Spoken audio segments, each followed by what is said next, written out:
عقل مندوں کے لیے ایک زبردست مثال. ہم تربوز خریدتے ہیں، واٹر میلن.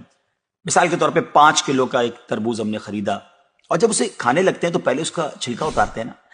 5 کلو میں سے کم از کم 1 کلو کا تو چھلکا نکل جاتا ہوگا، یعنی آلموسٹ 20%، 20% تو کم ہو جاتا ہے. مگر کیا کبھی ہمیں افسوس ہوتا ہے اس کا؟ کیا ہم سوچتے ہیں کہ ہم نے تو تربوز چھلکے کے ساتھ خریدا، چلو آج چھلکے کے ساتھ ہی کھا لیتے ہیں؟ ایسا نہیں کرتے نا. اچھا، ہم چکن بھی تو خریدتے ہیں، زندہ ثابت، اسی کو تولتے ہیں، تلواتے ہیں، پیسے دیتے ہیں، مگر جب کھانے کی باری آتی ہے، پکانے کی باری آتی ہے، تو اس کے بال، اس کی خال، اس کی آلائشیں نکل جاتی ہیں، تو ویٹ تو کم ہو جاتا ہے. مگر کبھی اس پر دکھ ہوتا ہے؟ نہیں نا. تو پھر 40,000 میں سے 1,000 دینے پر، 1,00,000 میں سے صرف 2,500 دینے پر ہمیں کیوں بہت تکلیف ہوتی ہے؟ حالانکہ یہ صرف 2.5% تو بنتا ہے، یعنی 100 روپے میں سے صرف 2.5 روپے. یہ تربوز، کیلے، آم اور مالٹے کے چھلکے اور گٹلی سے تو بہت کم ہے نا. اسی تو زکوٰۃ فرمایا گیا. ہاں، ایک اور بات، سال میں ایک ہی بار دینا ہوتا ہے. مالٹے کا، تربوز کا تو ہر بار چھلکا اتارنا ہوتا ہے نا.